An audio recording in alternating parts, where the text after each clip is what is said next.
우리 이사수능에도 방금 봤던 관조라는 개념이 나왔어요. 4번 선지에. 우리 친구들이 엄청 틀렸죠. 자, 그럴 때 관조가 뭐냐? 일단 개념을 여러분들이 공부하시면 이렇게 볼 거예요. 고요한 마음으로 사물이나 현상을 관찰하거나 비추어 보았다. 관찰했다. 어떻게?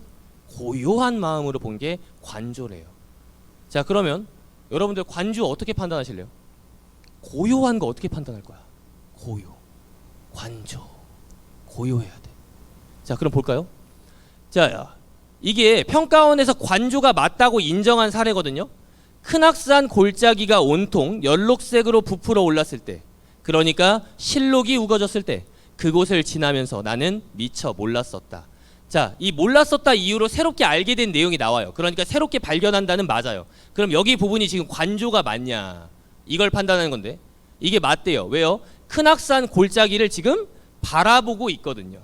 고요한 마음으로 바라봤대. 그래서 맞대요. 그럼 한번 다른 거 볼까요? 자, 먼 길에 올제 홀로 되어 외로울제 플라타너스 너는 그 길을 나와 같이 걸었다. 자, 여기에 관조적 자세가 드러난대요. 자, 이거 맞을까요? 틀릴까요? 맞을까요? 틀릴까요? 뭐 아까랑 뭔 차이야? 뭐 큰악산 골짜기 플라타너스 뭔 차이야? 자, 애매하죠. 이런 거예요. 분명히 개념을 공부했어. 외웠어. 대표적인 예시를 봤을걸요? 김소월의 산유화. 산에는 꽃 피네, 꽃이 피네. 산에 꽃을 보고 있대. 관조래. 봤어, 공부했어. 외웠지만 이렇게 문제로 들어가면 틀리더라라는 거죠. 왜일까요? 이건 관조가 일단 아니래요. 왜 아닐까요? 고요한 마음이 아니래. 고요한 마음이. 왜요? 고요한 마음이 왜 아니에요? 외롭다고 직접적으로 자기가 말을 했거든. 그래서 고요하지 않대요. 와, 진짜 화나시죠? 다음 거 볼까요? 과거를 회상하며 현실을 관망하는 태도를 드러내고 있다. 관망, 관조, 지켜본다는 거예요. 향아, 너의 고운 얼굴 조석으로 우물가에 비치이던 오래지 않은 옛날로 가자. 들국화처럼 이 소박한 목숨을 가꾸기 위하여 어쩌고 저쩌고 미개지혜로 가자. 자, 과거를 회상했네요. 옛날로 가자라고 하는 걸로 보아. 자, 그럼 관망, 관조는 맞을까요? 아니래요. 왜 아닐까요? 가자! 의지와 지향이 있었다는 거죠. 그러니 관조가 아니랍니다. 관조가 아니래요. 자, 그 다음 거 볼까요? 부정적 현실에 대해 거리를 두어 관조하는 태도를 취하고 있대요. 아버지는 하얀 소금이 떨어져 돌아가셨습니다. 아버지 돌아가셨어요. 일단 부정적 현실 맞아요.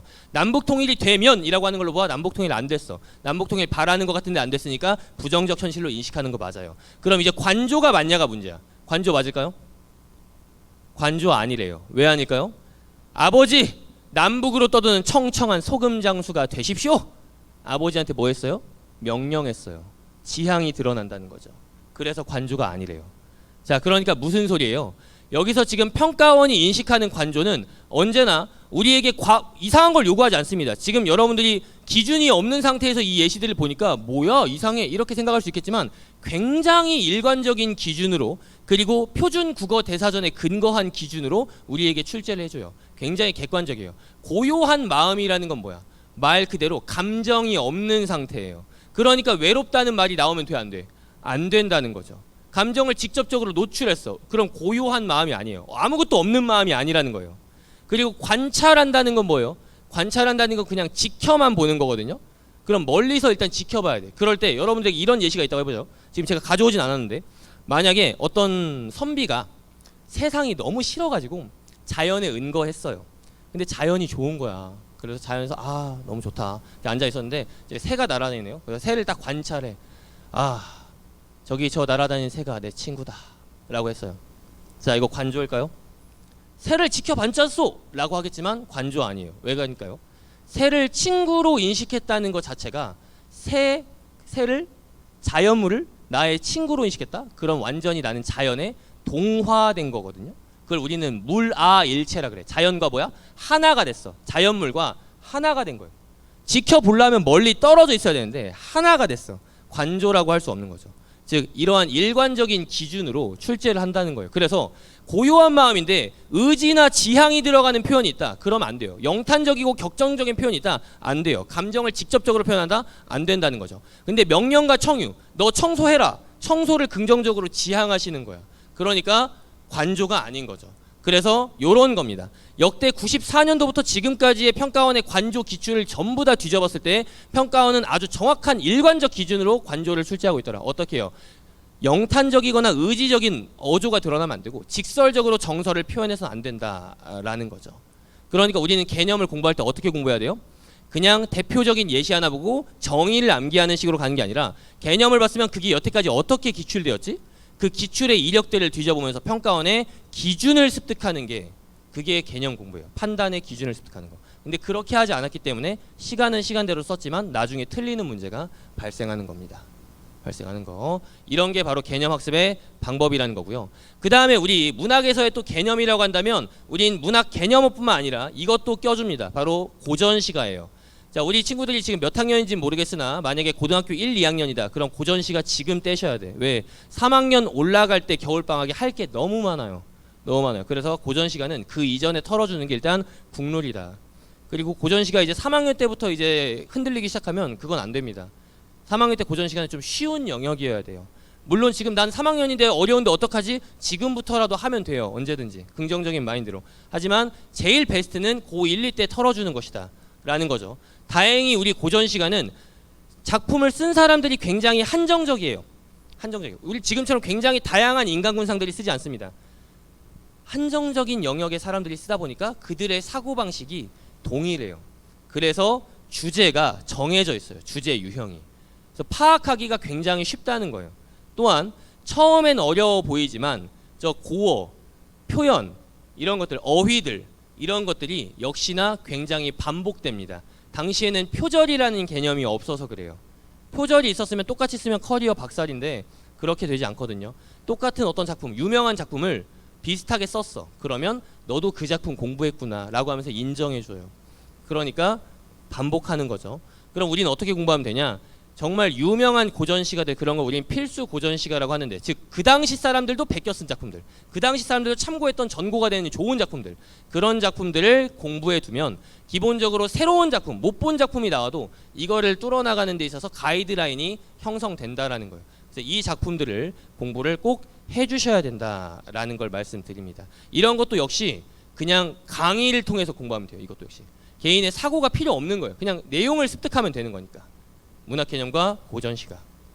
그래서 여러분들에게 방금 아까 문학 개념 공부하는 방법이랑 알려드렸는데, 아니 그럼 내가 개념 공부 하나 할 때마다 94년도부터 다 뒤지란 말이냐? 그럴 수 없죠. 여러분들은 시간이 없으니까요. 기출 컨텐츠가 어디 있는지도 모르고. 그래서 제가 다 찾아놨어요.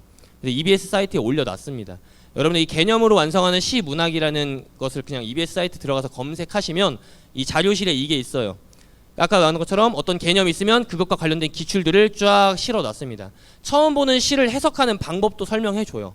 그러니까 이거 해봐야 한 10강도 안 돼요. 9강이었나? 뭐 그 정도예요. 그거 그냥 사실 그냥 듣는 거니까. 고전시가도 역시 마찬가지예요. 고전시가도 그냥 여러분들이 이런 내용들을 습득하면 되는데요. 그 습득할 수 있게끔, 그런데 내용이 굉장히 많아서 필기하는데 부담스러울까봐 제가 주석까지 다 달아놨어요. 그런 필수 고전시가들의 주석까지 달아놨고 강의로 준비를 해놨으니까 이것도 역시 필수 고전시가 초단기 완성 검색하시고 그냥 그대로 저거 다운 받으신 다음에 이것도 9강까지밖에 안 돼요. 여러분들이 단어를 모를까봐 단어까지 제가 다 찾아놨고요. 그 다음에 관련된 기출 못 찾을까봐 관련된 기출까지 또 연습할 수 있도록 찾아놨어요. 그러니까 이렇게 해서 연습을 해주시면 되겠다라는 겁니다. 아시겠죠? 아시겠나요? 네. 자, 그럼 이제 마지막 이제 기출 및 연계 학습법 한번 보도록 하겠습니다. 자, 일단 우리 저 귀염둥이 수능 특강 표지인데요. 수능 특강과 이제 수능 완성까지 지금 개강한 10전인데 혹시나 여기 고3 학생 학부모 있으신가요? 고3? 고3. 그렇죠. 그렇죠. 부모님들이 또 고3 학생들만 고생하시는 게 아니라 학부모님들도 역시 고생을 하고 계셔서 하여튼 고생한다 말씀드리고요.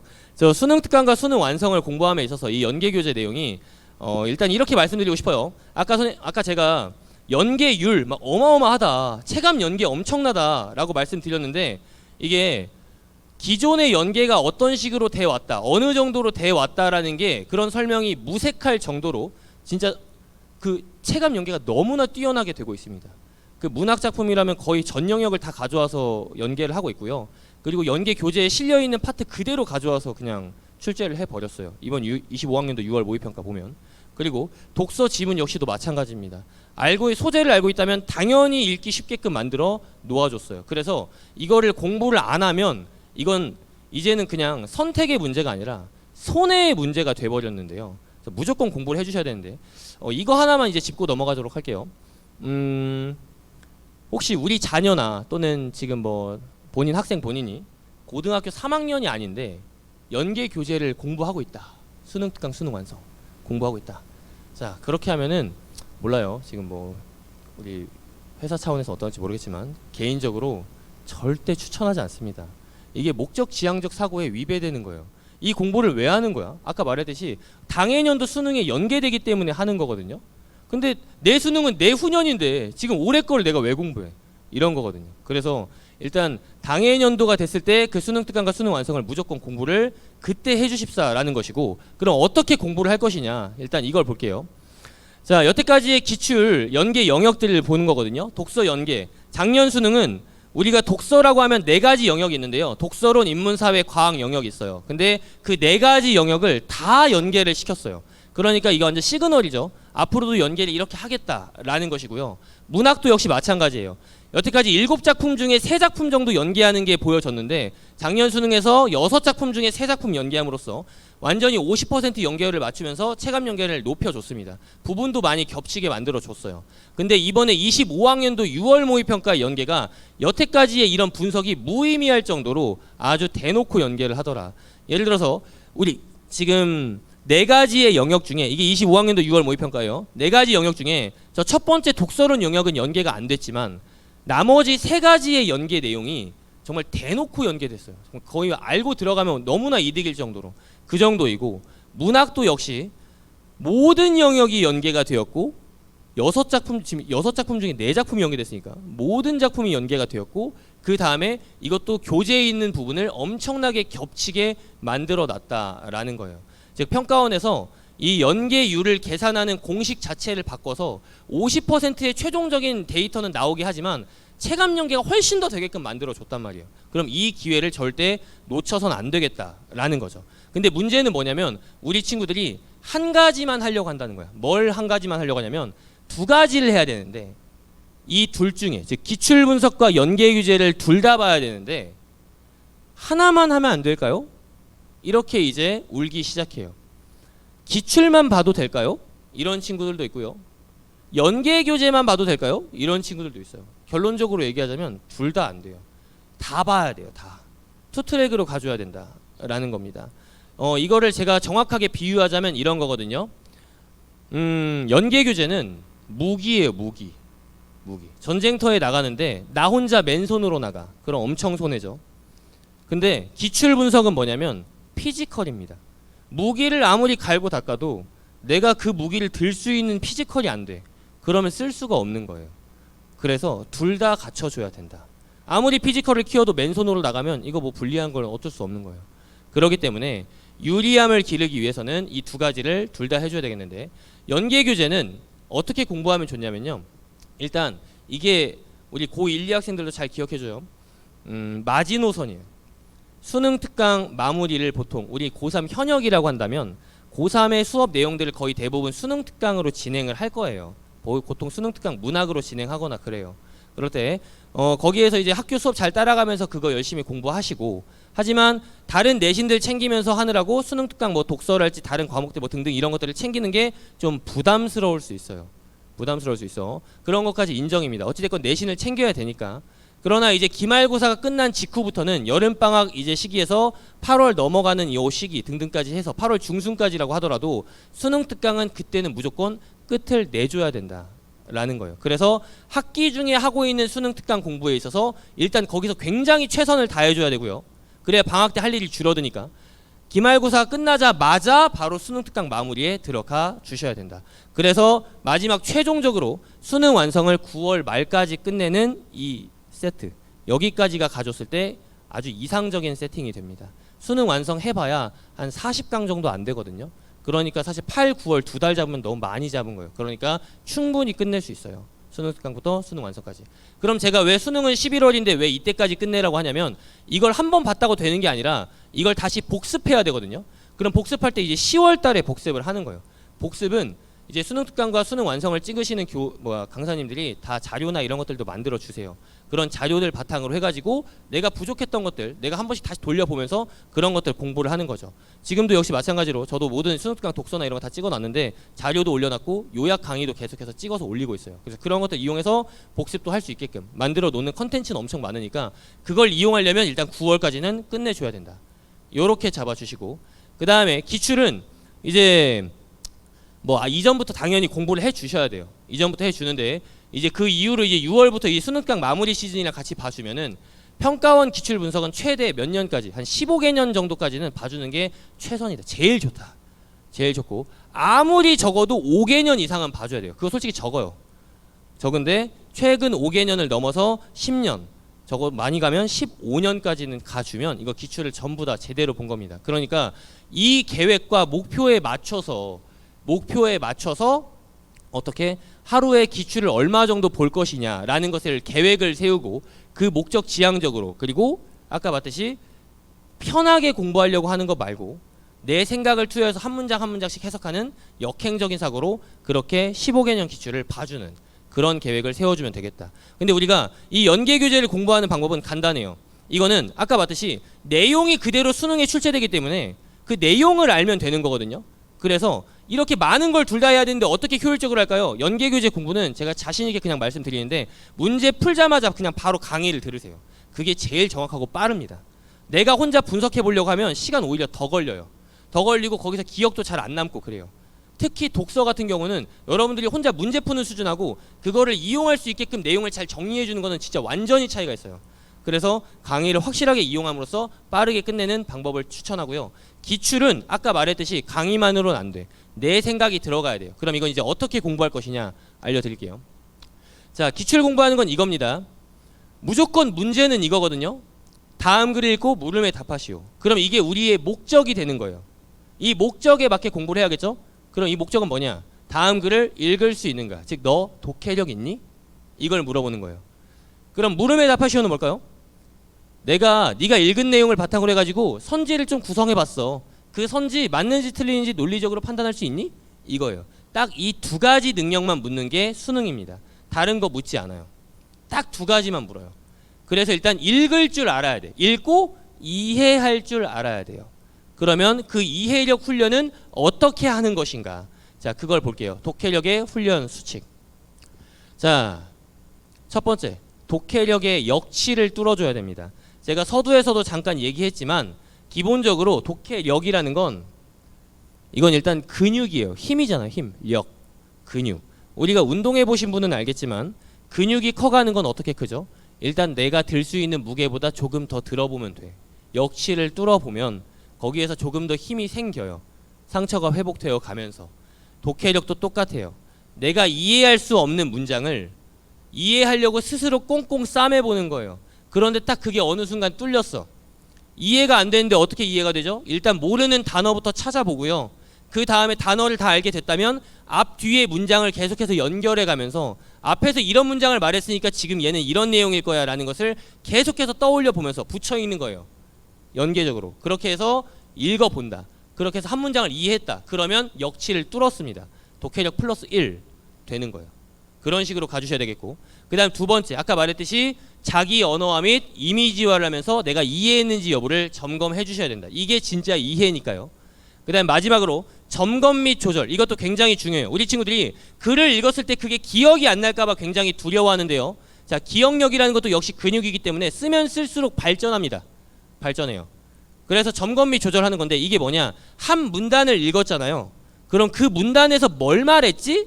라는 것을 간단하게 내 머릿속으로 떠올려 보는 거예요. 이걸 평소에 연습한 사람은 수능 시험장에서도 굳이 내가 시간을 쓰지 않아도 바로 떠올라요. 한 문단 봤을 때 다음 문단 넘어가기 전에 이 문단의 내용은 뭐였는지 점검 및 조절이 된다 이거예요. 근데 그걸 연습 안 한 친구들은 어때요? 계속 누적되는 정보들이니까 어때? 파편화되면서 하나하나가 너무 부담스러워. 부담스러우니까 헷갈리기 시작하고 결국엔 거기서 무너지기 시작하는 거죠. 스스로 알아요. 무너지고 있다는 걸. 그래서 저 능력이 굉장히 중요합니다. 이 세 가지를 생각하시고 안 뚫려? 계속 해봐요.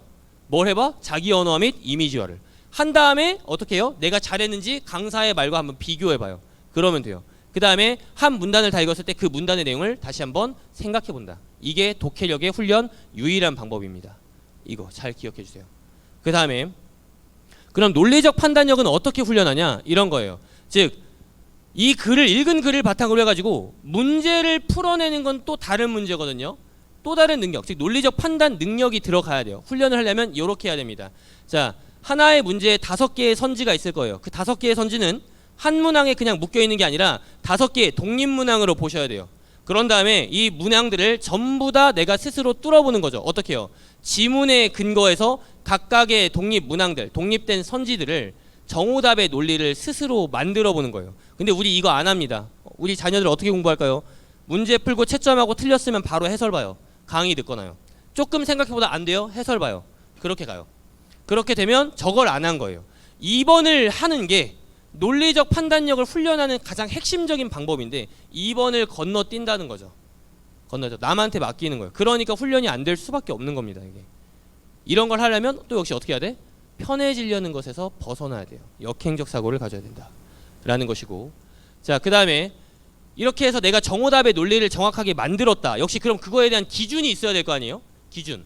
우리는 또 역시 어느 정도가 됐는지를 모르니까 그 기준은 바로 설득 가능 여부입니다. 누구를 설득해? 내 옆에 아무나 설정해봐요. 좀 나보다 못하는 애를 설정해야 돼. 잘하는 애는 대충 말해도 알아듣잖아. 그러니까 좀 못하는 애를 설정해. 또는 저기 조카 뭐 뽀로로 보는 조카 하나 설정해놔요. 걔도 설득할 수 있어야 돼.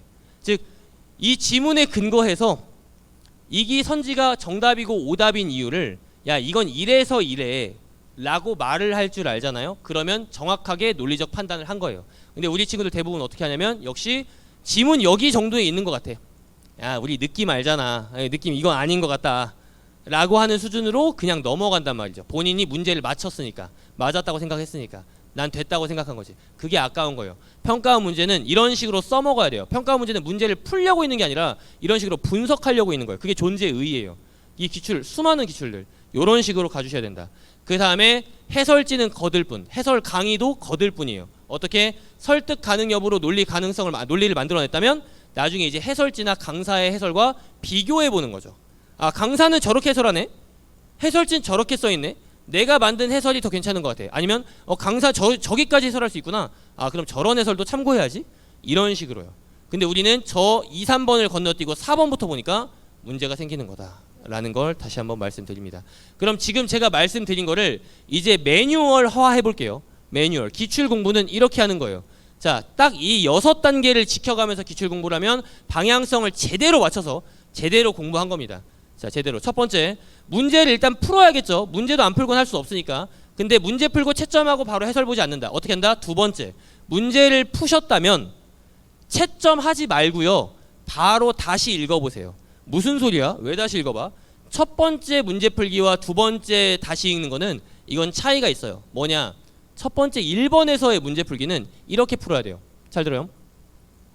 우리는 시간이 무한정 있는 게임이 아니에요. 시간 제한이 있는 곳에서의 싸움을 벌이고 있습니다. 그렇기 때문에 일단 빨리 푸는 것도 중요한 능력이거든요. 그래서 일단 최대한 내가 이 문제를 이 시간 안에 빠르게 풀어야겠다라는 생각으로 덤벼주셔야 돼요. 몇 분 안에 풀까요? 이런 건 몰라요. 이런 건 없어요. 왜냐면 지문마다 다르니까, 난이도 따라 다르니까 그냥 일단 빠르게 풀어야겠다라는 생각으로 풀어줘야 돼. 이게 왜 중요하냐면 이걸 안 해놓으면 나중에 6월, 9월 모의평가 수능 현장 가가지고 평소에 연습은 잘 되는데 시험장에서 안 돼요. 이런 말이 나와요. 왜냐면 빨리 풀어본 경험이 없거든. 긴장되니까 평소에는 생각하면서 풀었는데 시험장 가면 와다다다 풀어요. 그러니까 안 보여. 안 보여. 그 결과가 나와요. 그러니까 처음 연습할 때부터 어떻게 해요? 시간을 제한했지만 이게 포인트예요. 시간을 제한했음에도 불구하고 꾹꾹 눌러서 읽는 연습. 꾹꾹 눌러서 이해에 초점을 맞춰서 읽는 연습을 1번 단계에서 하는 거예요. 1번 단계에서. 그러니까 처음엔 여러분들의 시간이 15분이 걸릴 수도 있고요. 20분이 걸릴 수 있습니다. 어쩔 수 없어요. 좌절하지 말고 더 빨리 풀어야지 라고 생각하면서도 이해를 버리지 않고 그렇게 읽어주셔야 돼요. 그게 굉장히 중요하다. 그래서 계속 독해력이 늘어나면 시간은 줄어듭니다. 결국에는. 그래서 저거 첫 번째 그렇게 해주시고, 그 다음에 두 번째 재독할 때는 이제 시간 제한 없이 읽는 거예요. 제한 없이 아까 말했듯 한 문장 한 문장을 꼼꼼하게 다시 한번 모르는 단어 있다면 다 찾아보면서 읽는 겁니다. 우리 단어를 잘 몰라요. 생각보다. 단어를 생각보다 몰라. 이게 이사수능에 나온 단어거든요. 이사수능의 특징은 일단 기본적으로 어려운 어휘로 우리를 괴롭히려고 하지 않았습니다. 그럼에도 불구하고 여러분들이 잠깐 보시면 알겠지만 생각보다 아는 단어가 거의 없지 않을까요? 등등 뭐 그럴 거예요. 이런 것처럼 우리가 영어 단어는 그렇게 잘 찾는데 국어 단어는 안 찾아요. 단어를 모르면 일단 읽을 수가 없는데요. 단어를 안다는 것의 기준은요, 이런 거예요. 대충 느낌 오는 거 말고요, 이 단어로 예문을 만들어서 실제로 쓸 수 있어야 돼요. 그게 단어를 아는 거예요. 단어 공부를 조금 재미있고 효율적으로 하는 방법 알려드리자면 이런 겁니다. 단어를 내가 오늘 찾았어. 사전에서 예문까지 찾았어요. 그러면 내가 이걸 쓸 수 있는 맥락을 스스로 만들어 봐요. 그 다음에 엄마나 친구 붙잡아. 그 다음에 의도적으로 그 맥락 만들어. 그 다음에 그 단어를 일부러 써보는 거예요. 그렇게 써보면 그 단어 안 까먹어요. 그 단어가 뭔지 알게 돼요. 실제 내가 현장에서 써봤으니까. 그런 식으로 계속해서 나의 단어력, 어휘력을 늘려 나가야 된다. 본질입니다. 본질. 읽으려면 일단 이게 필요해요. 그 다음에 어쨌건 이런 식으로 단어도 찾고 모든 문장 꼼꼼하게 이해하시고요. 그 다음에 3번 단계 다시 풀어보는 거예요. 다시 풀어보시면 이제 뭐가 나와? 내가 처음에 골랐던 답과 다른 답이 나오는 문제가 반드시 나오게 돼요. 처음에는 시간 없으니까 팍팍팍 풀었다가 제대로 풀어보니까 뭐야? 다르네. 그러면 이제 뭐 해야 돼요? 여기서 여러분들이 발전할 수 있는 포인트가 생깁니다. 뭐요? 아, 나의 생각의 오류가 여기서 발생했구나. 아까는 어떤 생각으로 이걸 틀렸지? 그걸 적어주셔야 돼요. 안 그러면 나중에 또 휘발됩니다. 내가 이런 생각을 해서 틀렸고 이런 생각을 하면 맞을 수 있겠다 라는 것에 대한 노하우와 전략을 계속해서 축적해 나가는 거, 그게 국어 공부예요. 그래야 누적되는, 기출을 누적해 나간다는 건 그런 겁니다. 그럼 앞으로 여러분들이 다른 기출을 보시잖아요. 여태까지 물었던 거 그때 그 유형이랑 똑같네. 이걸 드디어 발견할 수 있게 돼요. 강사가 설명해 주지 않아도 그걸 발견할 수 있게 돼요. 그게 기출의 누적입니다. 올라가야지, 계속해서 누적해 나가야지 올라간 상태에서 보는 시야가 달라져요. 보이는 평지가 달라져. 근데 그게 아니라 그냥 계속 하나하나 파편화된 기출 풀고 제끼고 풀고 제끼고 계속 똑같이 1층이야. 보이는 게 똑같은 거죠. 그러지 않고 휘발되지 않으려면 기재해 주셔야 된다. 누적해 나가야 된다. 그 다음에 4번, 네 번째에서 드디어 이제 채점을 합니다. 채점하면 그렇게 했음에도 틀린 게 나와요. 맞은 게 나올 수도 있고요. 어쨌건 모든 선지 내가 다시 한번 1, 2, 3, 4, 5번을 다시 봅니다. 그래서 정오답의 근거 5번 단계 근거를 스스로 아까 말했듯이 찾아주시고 마지막 6번 단계 해설지의 해설과 또는 강사의 해설과 나의 사고 과정을 비교하는 이 6단계 바탕으로 기출을 공부하시면 되겠다라는 겁니다. 아시겠죠? 자, 이런 식으로 이거는 이제 기출을 공부하다 보면 얻을 수 있는 효과인데요. 지금 계속해서 여러분들 그냥 뭐 잘 안 보이시겠지만 채권과 채무 등등 서로 같은 내용들이 막 나오고 있는데 이게 다 다른 수능이거든요. 그러니까 우리가 기출을 보다 보면 사실 다음 수능에서 나올 배경 지식들이 계속해서 누적이 돼서 나오게 되어 있어요. 제가 아는 게 없어서 틀려요 라고 생각하겠지만 아까 말했듯이 10개년 15개년 기출들을 보잖아요. 신기하게 그 내용의 배경 지식이 웬만큼 있습니다. 굉장히 많이 있어요. 우리 뭐 이번에 새로 나온 뭐 공유결합이라는 EBS 뭐 지문이 6월 모의평가에도 나왔거든요. 연계 지문을 보면 굉장히 쉽게 풀 수 있었지만 그 공유결합도 이미 기출이 사실 있긴 있어요. 그러니까 그런 것들 보면서 내가 축적해 놓은 것들을 바탕으로 이제 수능 현장에서 터치는 거거든요. 그래서 기출 공부를 절대 소홀히 해서는 안 된다. 연계 교재만 배경 지식이 아니라 기출도 배경 지식이 된다. 그럼 이걸 공부하면서 아까 봤듯이 세세하게 뜯어서 기출을 공부한 사람들은요, 이게 자연스럽게 그냥 머릿속에 들어와요. 자연스럽게. 한 문단 보면서 점검 및 조절하고 그 다음에 문장 하나하나 내가 스스로 해보고 했는데 안 들어올 리가 없죠. 이런 식으로. 자, 그 다음에 이제 지금 독서를 초점에 맞춰서 공부를 설명을 드렸었는데 문학도 역시 한 가지만 설명할게요. 자, 마지막으로 문학 설명하고 끝내겠습니다. 자, 우리 수능 문학에 있어서 공부 방향을 여러분들이 이걸 좀 제대로 아셔야 돼. 이거 문제를 한번 맞춰볼까요? 다음 중 출제자가 가장 싫어하는 일, 적절한 거. 1번 아이들이 공부를 안 해요. 2번 문제가 너무 쉬워요. 3번 이의제기 발생. 뭘까요? 그렇죠. 3번. 이의제기가 발생했는데 그게 적합한 이의제기야. 그러면 이건 해프닝이 아니라 재앙입니다. 자, 정말이에요. 그러니까 1번, 2번도 안타까운 일이지만 3번 정말 큰일 나는 일이에요. 그럼 어떻게 될까요? 당연히 이 공신력 있는 이 평가원에 정말 수많은 전문가들이 들어가가지고 그걸 검토하고 하는 사람들 입장에서는 이의제기 없이 가장 객관적인 시험이 될 수 있도록 출제를 하고 노력하시겠죠. 그럼 객관적인 시험은 어떻게 될까? 자, 제가 지금 객관적이라는 단어를 썼잖아요. 문학이라는 것과 그런 객관적이란 말이 어울리냐? 이걸 다시 한번 생각해 볼 필요가 있겠죠. 문학, 감상하는 건데 주관적인 감상, 그렇잖아요. 근데 어떻게 객관적인 답이 나오냐 이거예요. 객관적인 답이. 자, 이거에 대해서 아주 당돌한 고딩 하나가 평가원에 질문을 합니다. 어떻게 그런 걸 할 수 있죠? 그러니까 그때 평가원의 답이 우리에게 힌트예요. 뭐라고 답을 할까요? 일단 100명이 어떤 작품에 대해서 감상을 하고 감상문을 썼다 쳐봐요. 그러면 진짜로 시켜보면 아는데 100개의 다른 감상문이 나와요. 감상이라는 건 그만큼 주관적이고 서로 다른 겁니다. 근데 우리는 아까 봤듯이 한 개의 정답을 내야 되잖아요. 그렇죠? 그러니까 평가원이 하는 말은 이거예요. 그런 주관적 감상의 영역은 내지 않는다 라는 거죠. 그럼 뭐만 내요? 주관적 감상으로 나아가기 위한 전초 단계, 객관적 감상의 단계, 즉 공통적인 감상 범주, 거기까지만 출제를 한다는 거예요. 공통적이고 객관적으로 모든 사람들이 인식할 수 있는 범주까지만. 이건 감상이 아닌 게 아니에요. 이것도 역시 감상입니다. 이걸 할 수 있어야 올바른 주관적 감상으로 나아갈 수 있어요. 이걸 할 수 없으면 뭐가 돼요? 주관적 감상이 아니라 오독이 됩니다. 오독. 오독으로 나아가지 않게끔 너희가 나중에 성인 돼서 주관적 감상은 잘 할 수 있어. 그러려면 기본적으로 학교 다닐 때는 객관적인 수준까지는 연습이 맞춰져야 돼라는 거죠. 그럼 그 객관적인 수준은 뭐냐면 요겁니다. 어떤 작품이 있을 때 그 작품 내에서 만약에 시라고 한다면 이 작품에 쓰여 있는 시적인 어떤 상황, 그 안에서 화자가 말하고 있는 생각, 우린 이걸 전문용어로 정서라고 합니다. 즉 상황과 정서, 이거를 파악할 수 있느냐, 그게 여기에 담겨 있는 객관적이고 공통적인 감상의 범주예요. 이걸 넘어서서 이제 나는 이렇게 생각해 라고 하는 내용들은 그런 건 출제하지 않는다는 거죠. 출제한다고 하더라도 어떻게 내요? 선지로 그럴 수도 있겠군 이런 식의 감상을 주고 그 감상이 객관적인 내용을 바탕으로 허용 가능한지 여부만 물어보게 되어 있어요. 그러니까 이 말은 곧 뭐예요? 우리가 선제적으로 모든 감상을 다 한 다음에 들어가는 게 아니에요. 굉장히 상징적이고 어려운 작품이거든요. 굉장히 상징이에요. 그래서 우리가 이걸 선제적으로 이 모든 의미를 해석한다는 건 이건 오규원 시인 말고는 불가능해요. 오규원 시인 말고는. 이 단벽, 라일락, 별, 뭐 얘네들의 의미가 뭐냐라고 했을 때 오규원 시인이 이 시에서 객관적으로 그냥 써 있는 워딩 말고는 우리가 파악할 수 있는 건 한계가 있고 그렇게 먼저 한 다음에 내가 선지를 접근하는 게 절대 아니라는 거죠. 이 정답률을 36.8% 이 정도밖에 안 되는 이 문제 하나 볼까요? 자,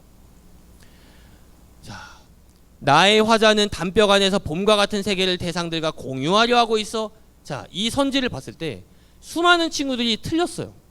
틀렸는데 이게 왜 틀렸고 여기서 뭘 물어보는지를 말씀드릴게요.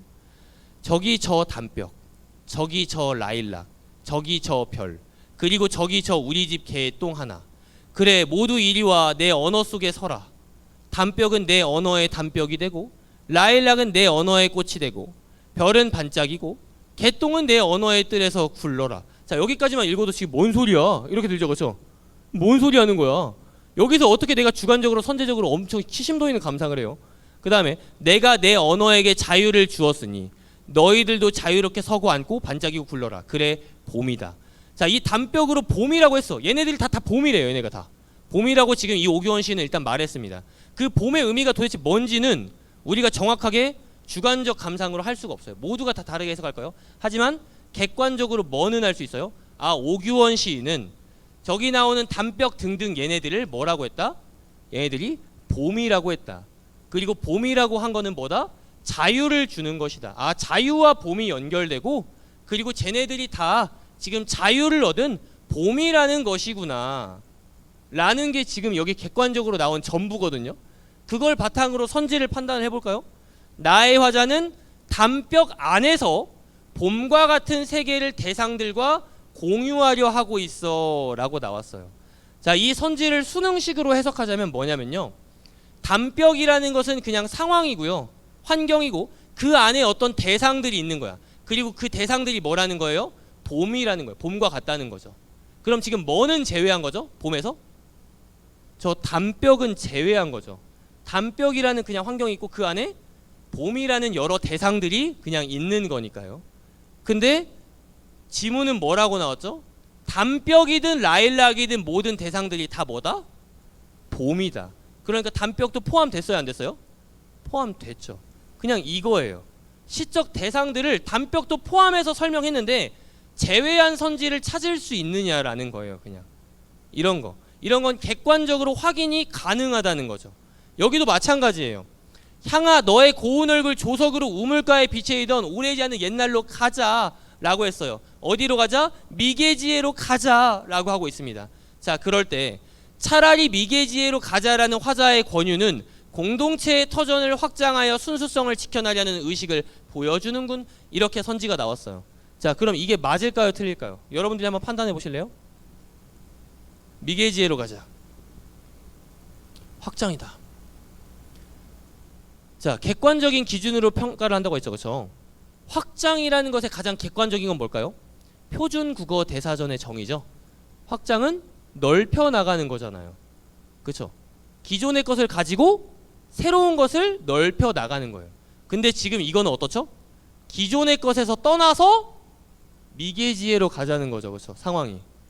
그러니까 기존의 것을 가지고 미개지를 확장해서 먹는 게 아니라 야, 지금 거 말고 옛날로 가. 그 미개지혜로 가.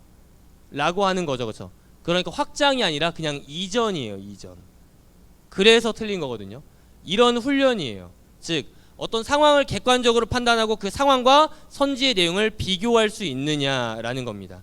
근데 이게 훈련이 안 됐고 그리고 이 방향성을 모르는 친구들은 절대로 반응할 수가 없어요. 그러니까 정답률이 저런 거예요. 그러니까 여기서 우리 친구들의 지식과 지능이 부족해서 그런 게 아닙니다. 그냥 요 방향성에 맞는 훈련을 덜 했기 때문이에요. 이런 식의 방향, 즉 문학에 주어진 객관적인 상황과 정서와 생각 그리고 표준 국어 대사전에 기초한 이 어휘 수준에서의 판단 비교, 이거를 원하는구나 라는 것을 알고 아까와 같은 방법, 독서에서 말한 것처럼 6단계의 그 방법으로 이 문학도 역시 동일하게 기출 훈련을 해주시면 된다라는 겁니다.